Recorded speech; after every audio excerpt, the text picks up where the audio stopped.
세계 증시는 빠르게, 우리 증시는 폭넓게 3분 증시입니다. 연합인포맥스 이민재 기자와 함께합니다. 네, 안녕하십니까? 안녕하십니까?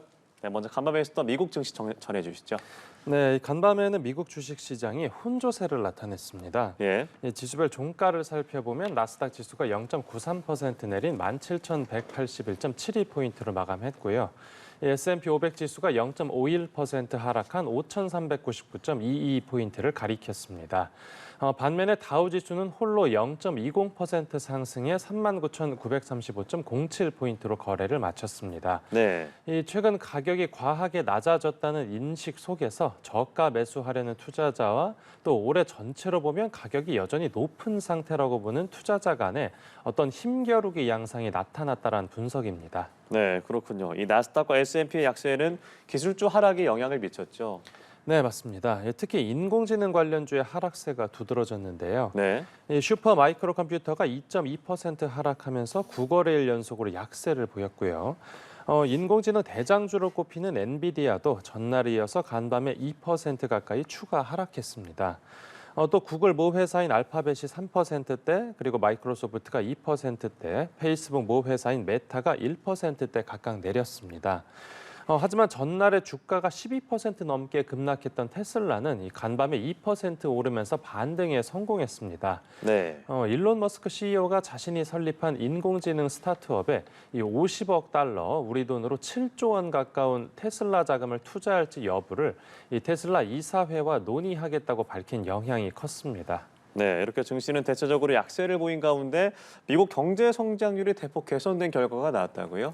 네, 그렇습니다. 이제 미국 상무부가 간밤에 2분기 성장률 속보치를 발표했습니다. 2분기 GDP가 직전 분기 대비 2.8% 증가한 걸로 집계됐는데 1분기 성장률보다도 올랐고 또 네. 전문가 전망치도 크게 상회했습니다. 이 소비가 둔화할 거란 우려가 있었는데 그걸 뒤엎고 미국 경기가 탄탄하다는 걸 입증한 셈입니다. 예. 여기에 따라서 또 경기에 민감한 종목들이 포진한 다우 지수도 이제 홀로 강세를 보일 수 있었습니다. 또 간밤에는 근원 개인 소비 지출 가격 지수도 함께 발표됐는데 이 물가 상승률이 둔화한 걸로 나타나면서 시장에서는 연준의 금리 인하 기대감을 유지했습니다. 네. 이어서 국내 증시도 살펴보죠. 어제 코스피 시장은 어땠습니까? 네, 어제는 코스피가 대폭 주저앉았습니다. 예. 이제 이틀 연속 약세를 이어갔는데요. 전날보다 1.74% 내린 2,710.65포인트로 거래를 마쳤습니다. 이 장중 한때엔 2,700선도 위협받았습니다. 수급상으로 보면 외국인이 6,700억 원, 그리고 기관이 1,500억 원가량 팔면서 지수를 끌어내렸습니다. 어제 아시아 주요 증시가 일제히 내린 점도 국내 약세 분위기를 가중했습니다. 일본 니케이 지수가 3.28% 하락하면서 8년 1개월 만에 가장 큰 낙폭을 기록했고 또 중국 상하이 종합지수도 0.52% 떨어졌습니다. 그리고 코스닥 지수도 전장보다 2.08% 내린 797.29포인트로 장을 마치면서 지난 2월 이후 약 6개월 만에 800선이 깨졌습니다. 네, SK하이닉스가 실적을 공개했는데 호실적임에도 불구하고 주가는 하락했다고요. 네, 맞습니다. SK하이닉스가 올해 2분기에 역대 최대 매출을 기록했다고 발표했습니다. 이제 영업이익도 6년 만에 5조 원대를 찍었는데요. 네. 하지만 이런 호실적에도 주가는 8.87% 급락해서 4년 4개월 내에 어떤 가장 큰 폭으로 떨어졌습니다. 예. 또 하이닉스의 반도체 장비를 납품하는 한미 반도체 주가도 5%대 급락했고 이 대장주인 삼성전자도 2% 가까운 낙폭을 보였습니다. 어제 반도체 약세에는 이 새벽 미국장에서 기술주들이 급락한 점이 주된 배경으로 작용했고요. 또 국내 반도체 주가들이 고평가됐다는 평가 속에서 차익 실현 매물도 출회했다고 추정됩니다. 네, 미국 시장에 영향을 안 받을 수가 없었겠죠. 두산그룹 사업재편에 금융당국에 제동을 걸면서 주가에도 영향을 미쳤다고요.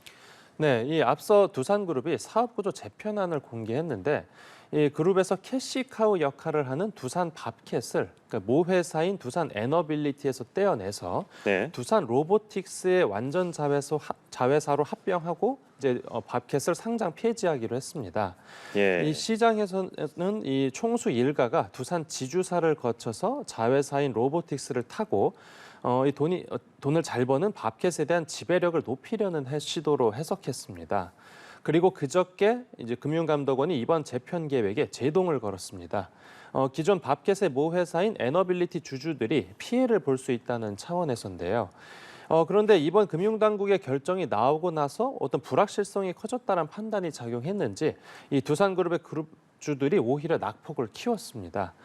어제 두산 지주사 주가가 12% 가까이 급락했고 또 사업 재편의 주축인 에너빌리티하고 로보틱스 주가가 각각 4% 그리고 8%대 하락했습니다. 예.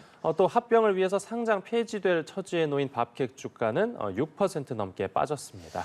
네, 그렇군요. 오늘 말씀 여기까지 들어보겠습니다. 3분 증시 연합인포맥스 이민재 기자와 함께했습니다. 고맙습니다. 네, 감사합니다.